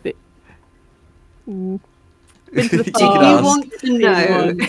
Is this information we want to have? Is there a reason there's only 600 people in this place? 599 now. As I said, you can ask. Yeah. What's the stew made of, sir? Oh well, it's got meat and it's got Meat. rose. Point. Meat. What kind of meat? It's got cow or... Yeah, like flower cows. Sure. Fine. Just accept it. Yep. Cow cows. That's fine. It's the best flower cows that we have here in Sanctuary. Yeah, sure. Flower Great. cows, turnip pigs, it's all the same to us. Don't you worry. Thank you. You have seen the turnip pigs then? Yes. Love turnip pig. It's my favourite meat. No, me too. We just ran out. I eat it too much. It's okay. The next crop will be in soon, I'm sure. And he looks at you like, what are you... crop? No, we've got... There's, sort of like Aldous. He has them on his farm. Yes. Well, we've been here about 5 minutes, so forgive me for not understanding the terrible procedures. He's just like... Hey. He just sort of like shakes his head and he's just like, you're gonna have to pardon me, my dear. This is all very new for all of us. Very well. I'm imagining flower cows just crawl their way out the ground, screaming and mooing, and then just start grazing. But the horror of it is that they're grazing on one another because they're all flowers. I like to feel like flowers. They're meat. They're shaped like flowers, but all the flowers are like fillets of steak. All the petals. That's exactly. They just pluck them off. Yeah. It's just non-sentient meat flowers. Meat flowers. Oh, Yum, yum. Nom. proteins. Tuck in. So Pally's wolfing this stew down. He's like, he's listening, I but just- he's not no registered. thoughts. He's just so No thoughts, hungry. head empty. yeah. The boy needs growing pains. Eat the food. Pally, as you finish your bowl and sort of leave it on the side, you do see like a figure stand next to you with a pot and sort of gives you like a bit more, and Finway is standing next to you and he's just like yeah, a little bit more, and then he sort of kind of This just is- looks really Amazing. Thank you. Yes, I will have, I mean, only as much as you wish to give, but this is great. It's so good. Thank you. Finway sort of blushes and he's just kind of going like, thank you, and then he sort of pours some more, and he is looking at Bo while he's doing this. And then You- Bo he Do you want to kind ask of me something? Why are you looking at me? just like, sorry, and then just sort of, and then he looks really sort of bashful, and then he hurries off. No, I just grab his arm as he goes. No. You stay here. Oh, I've probably just got to It's clean up. fine. Do you know my daddy was a goblin? He's just like, and then he sits, like, he finds a seat and he's just like, really? Here. My daddy's a goblin. Wow, like, so the five of you, you're really from somewhere else? Oh yeah, we're not from here.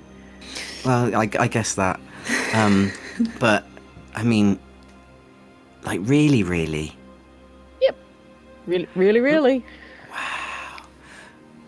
So there's this, and you can tell like he's really struggling hard. So he's thinking of so many questions that he's just like, but how, and Rollo just goes, Finway, leave them alone. Like, Let the boy sit a while. He ain't talked to many dragon scent. And Finway just sort of like you can see him sort of look down and he sort of like brings his knees in, and he's just like, no, they don't really like me very much. Because your daddy's a goblin. Well, no, Daddy's a because goblin. no, they like my dad. That's fine. It's because of me. Like I wasn't, I wasn't born dragon scent. I was born a goblin as well. They don't think I'm not really a real one. I was just made a dragon sent by the princess when we used to be friends. Don't take no mind. Everybody they says to me, you ain't no proper dragon scent. You're only 4 foot nothing. And look at me, I'm a proud dragon scent. You sort of talking to him like that, he sort of looks and then like smiles really bashfully, and he's just like, yeah. Don't pay him no mind. You're a big strong boy. Look at the size of you. He's just like, yeah. I'm much bigger than I used to be. Here. Protect the baby. You are friends with the princess from child. Yeah, well, like most children in Sanctuary get a chance to be friends with the princess, and we go live in the palace, and we get training, and she teaches us stuff, and like we're just there to play with her. And then when we get too old, then we have to move out. But she gives us all a gift when we leave, and like if we're picked up, then then Sanctuary can ask for a gift as well. And that's how we get all the really nice things around here. You see, sort of like this is how my dad makes such like really good food and really good drink, because the princess gifted him for me to be friends with her and to live in the palace for a few years. And when we get older, then we move out and we come back and you know, it took a while for Mum and Dad to get used to the fact that now I wasn't a goblin anymore. But they're nice. They've accepted me that now I'm a dragon scent, and that like I've always felt like this. So yeah. As long as you're happy, my friend, that's the most important thing. As he smiles. He's just like, yeah, it feels right. I mean, obviously the other dragon scent, they don't believe me, and they don't talk to me, but you know, everyone else is really nice. What matters is what you think, and no one else. He nods and he's just like, yeah, I'm trying my best. I'm getting better. I'll really better go and clean the kitchen, but maybe I'll say hello tomorrow morning. Be nice. Good night. I'd like to see you. And he sort of toddles off with the rest of the stew in a big pot. So if there's anything else, as I said, like it's dead, it's probably roundabout. You're looking at like 10:30, 11 o'clock now, since you've been in the tavern. You can do anything else you want to do, or you can head to bed. Completely up to the. We haven't figured out the sleeping arrangement yet. Virgil's in the garden, and then there's 2 rooms and a lot of disagreement.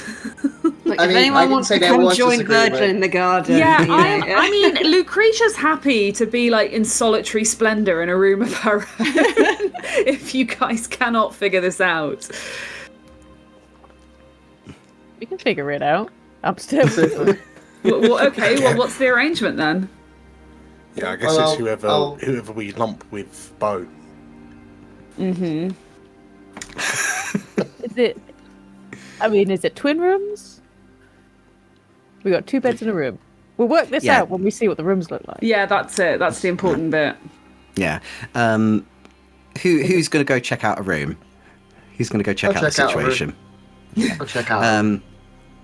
Yeah, Pally, you check out the situation and you notice that they are 2 separate beds. Okay. Yeah, that's when rooms. So, I'm happy to bunk with whoever. Like Mirrodin, if you'd like to bunk with me, which is your suggestion, I'm cool with that. But I'm also happy to bunk with Lucretia. I feel like above table, I've bunked with Lucretia before, so I think this is something that's happened before. I don't know, Bo. I don't know what Lucretia wants to do. So Pally's a happy man. Pally. Huh? I would feel very comfortable bunking with you because we've done it before. Will you please be my roommate? Okay, let's do that. Sorry. Excellent. Bye.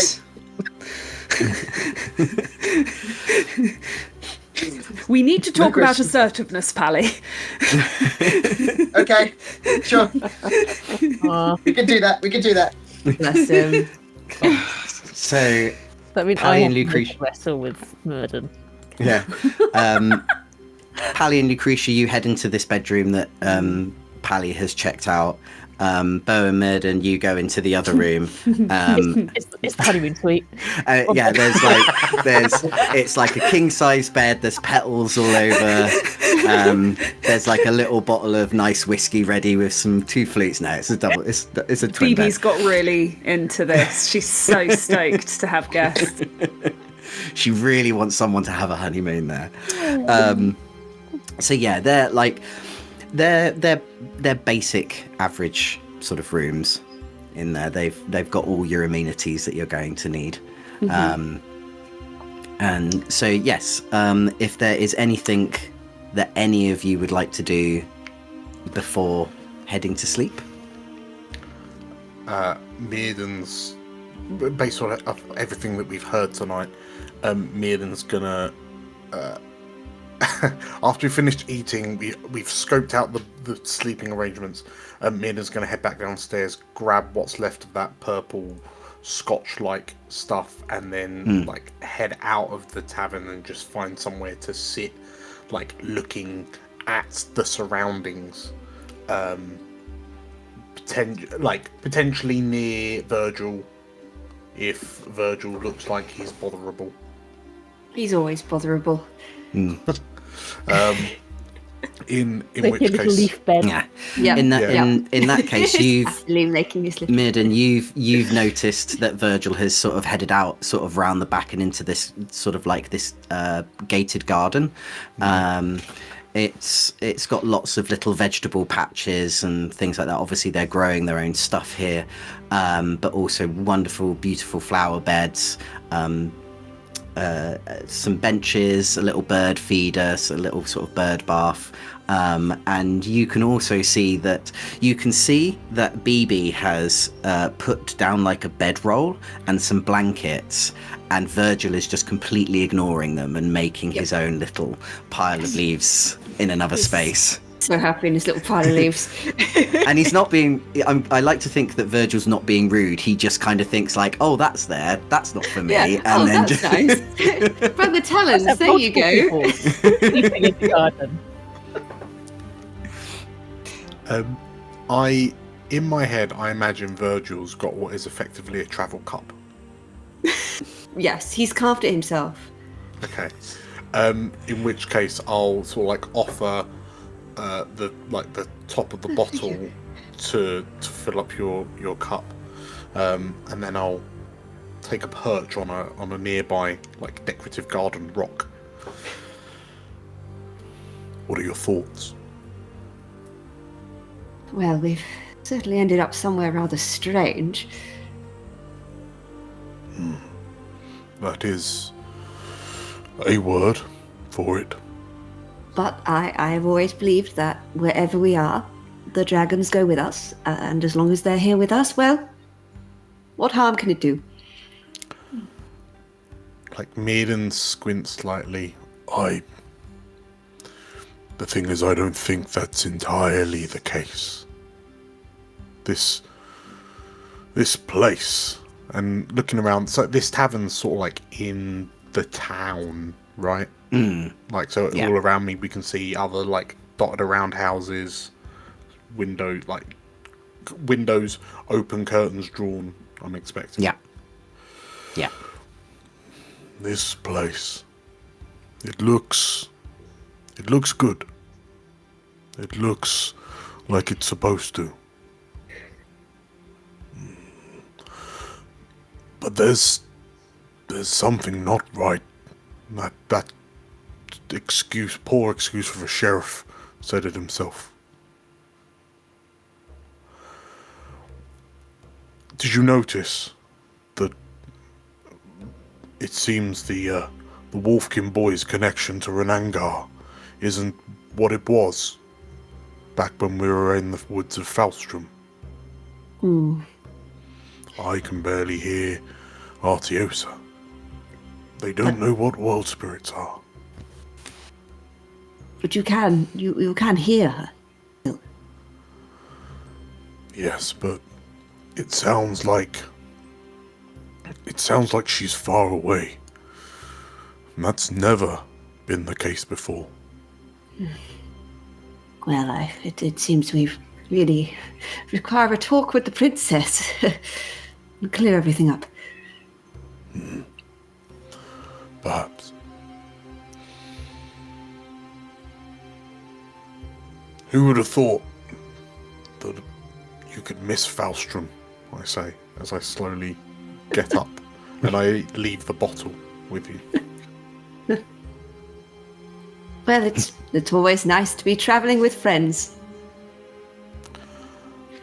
Maiden looks at you, and there's a look of blankness on his face, and then like a smile creaks out, and he doesn't say anything. He just purses his lips and turns to leave.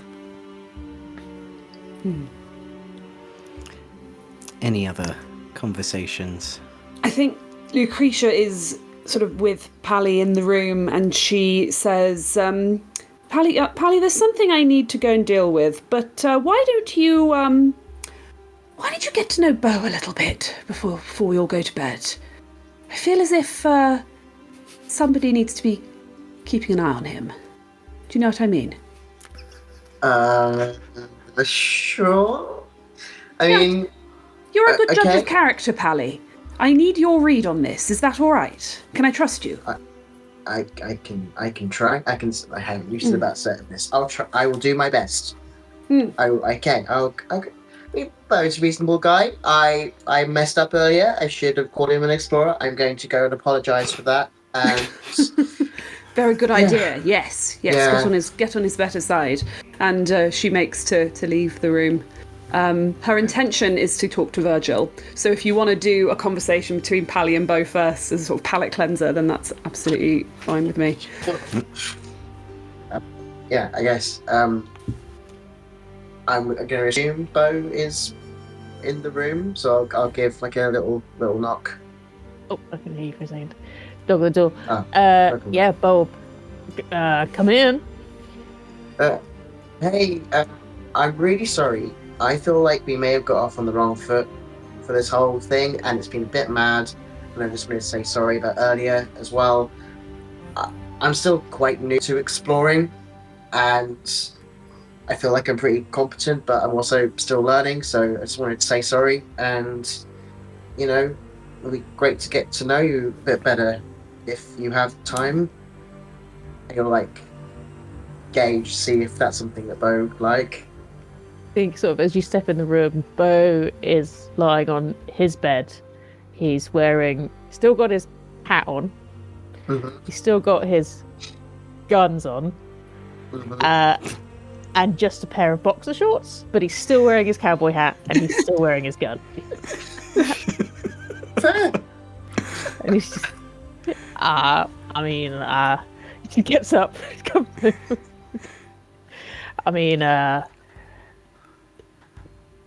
I think we just run in different circles. Sure. I guess. I've never had the joy of going on an adventure with you, but sure we'll get along just fine. Yeah. Paddy has realised that this is not feeling like a conversation that's going to continue for very long. And then he tries to figure out what he can say, and then just almost in a panic, just so your dad was a goblin? Yes. What was it like growing up? No, I sorry. I didn't mean it like that. I meant past tense. It's good that yeah. he's not dead. That would be a real faux pas, wouldn't it? Yeah, I'm really sorry. Again, not very good at this. Phil, I'm just not very good at this. Just Yep. Yeah, you're pretty rubbish.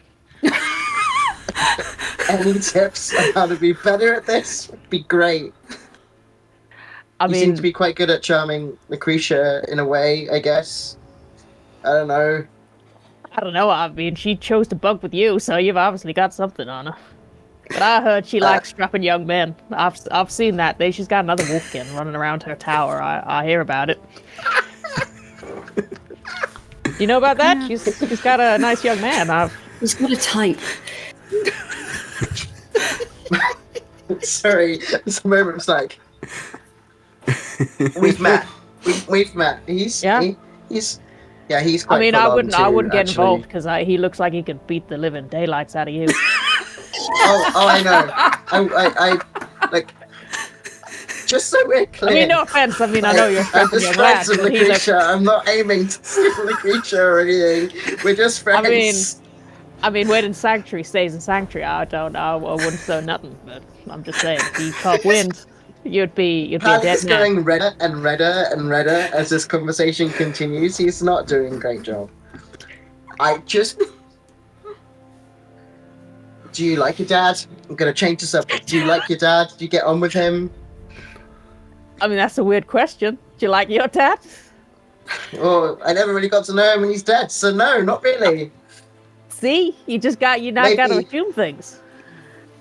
Yeah, but that's what... Yeah, okay. Yeah, no, I love my dad with all my heart. He's a good man. To hear it. reports are about your dad. Do you look like your dad?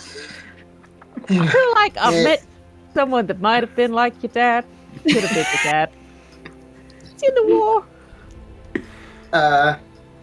That really Paddy was red and all the colour was drained from his face the moment you say that, and he's just like, I mean, he was quite well known. Yeah. He had the same name, so Hmm. he was also called Pally. I guess he wasn't always known as Pally. He was Pally-R, probably. Ah, yeah, that makes sense. Yep. Yeah, met him. What's he like? Better Tall like conversation. you. Yeah, I mean, he was a man of his word. Didn't take fools gladly. Yeah, that equates to the stories, so... Strong-willed. Yeah. I mean, yeah. I mean, you look just like him. Thanks. I think so. It's a blessing and a curse, I guess. People expect a lot from you for looking like someone, but also, I don't know. Can't be yourself, and everyone keeps comparing you to someone else. I mean, you gotta make your own roads in life. I don't know. Look, I'm gonna let you go to bed because you clearly should go to bed, and I shouldn't be bothering you. But thank you for indulging me in a fool. Just, Have a good night. I'm sure your dad will be proud of whoever you are. That's just dads. My dad's proud of me, and I'm nothing like him. Thanks, man. Have a good night. He's I little- will leave and hope he's been speaking to Bo long enough for him not to feel super awkward when he gets back.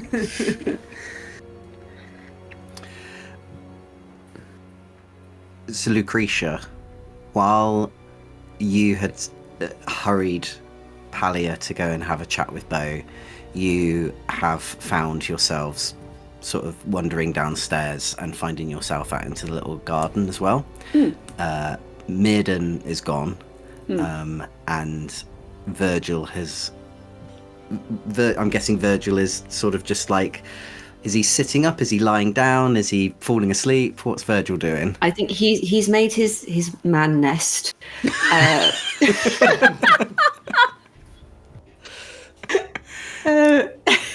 He's leaning against. I imagine if this is like the pub garden, like a wall in the garden. He's kind of leaning. He's got his little feet crossed. He looks comfortable. He's got the glass, his little wooden cup with him. He's looking at if there's like a starry situation. If the stars look anything like stars. There's a lovely the starry stars situation. The stars are just like, feels like they're almost like unnaturally bright, like they've been drawn that way.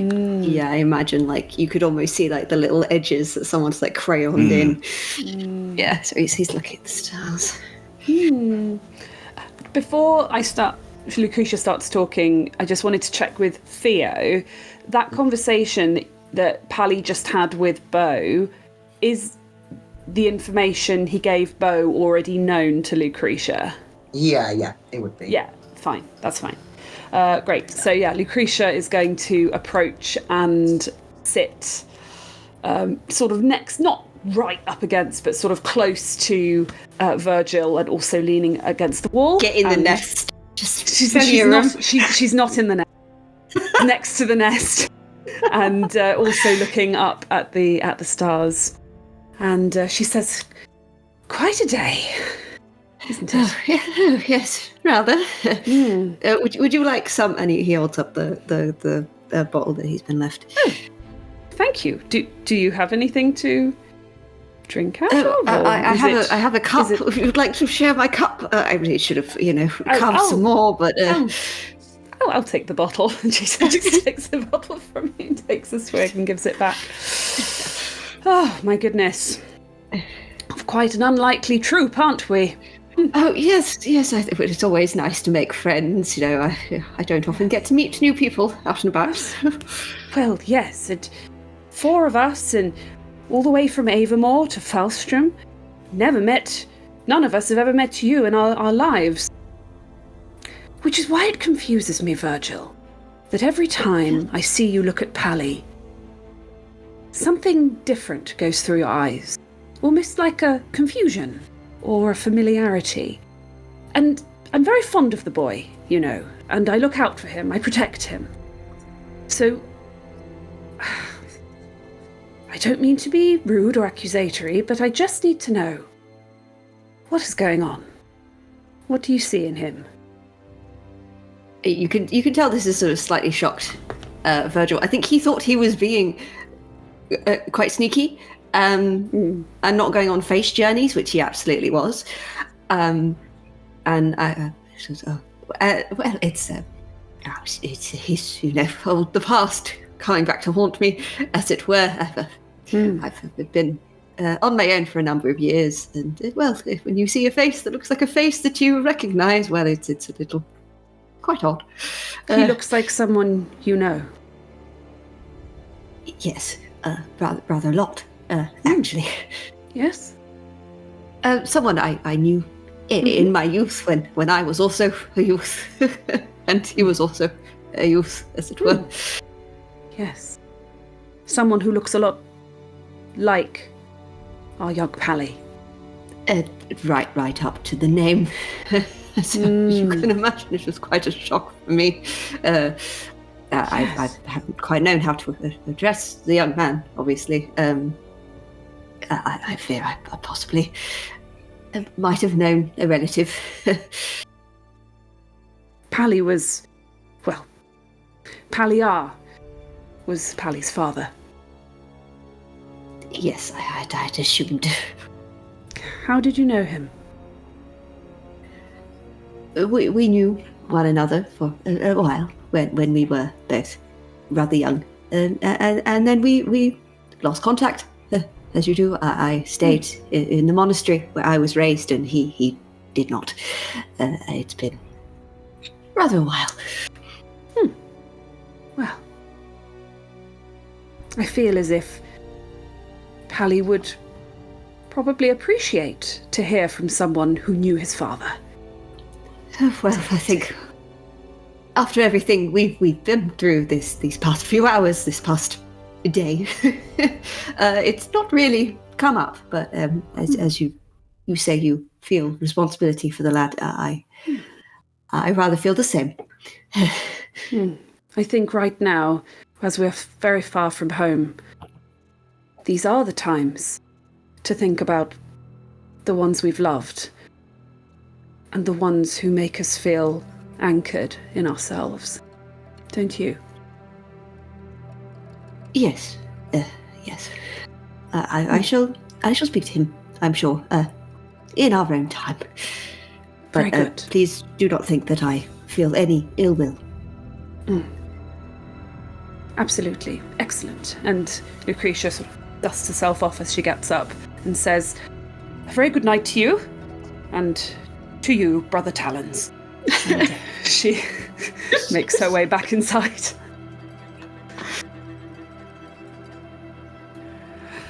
So, Lucretia, as you head back up to your room that you share with Pally, Midden, are you back up in the room with Bo? Yeah, I would have. I think I probably would have walked in just as Pally was heading out, and then I'll take a moment to just look at Bo in his pants. Pants and hat, and then I'll make a weird noise, and then just start getting ready to sleep. So as the 5 of you get yourselves ready for a well-earned rest in this, not completely sure what things you're going to find out when daylight comes, we'll end it there for today. So, thank you very much for watching. If you're still with us, there's lots of other things that we have on the channel. If you're looking for more D&D, we've got more of that. If you're looking for more Daggerheart, we've got that as well. We've also got Blades in the Dark and lots of other one-shots as well. So lots to wet many palates, as we would say. And if you have enjoyed it and you want to keep up to date with new releases, do hit that subscribe button. Sanctuary episodes come out every Thursday. And if you remember, the next episode is right now. So you'll be able to watch episode 6 right now if you join our members or you join our Patreon. But you can also join our Discord, which is down in the description below. Absolutely free. Anyone can join and we can have a good old natter about what's going on in Sanctuary here and also the other games that are being played as well. Also, Draw Steel is currently being played. I think it's up to the last episode, which is live every Monday at 7:30 UK time. So yeah, thank you everyone for playing. Thank you for watching, and we will see you next time. Bye. Bye.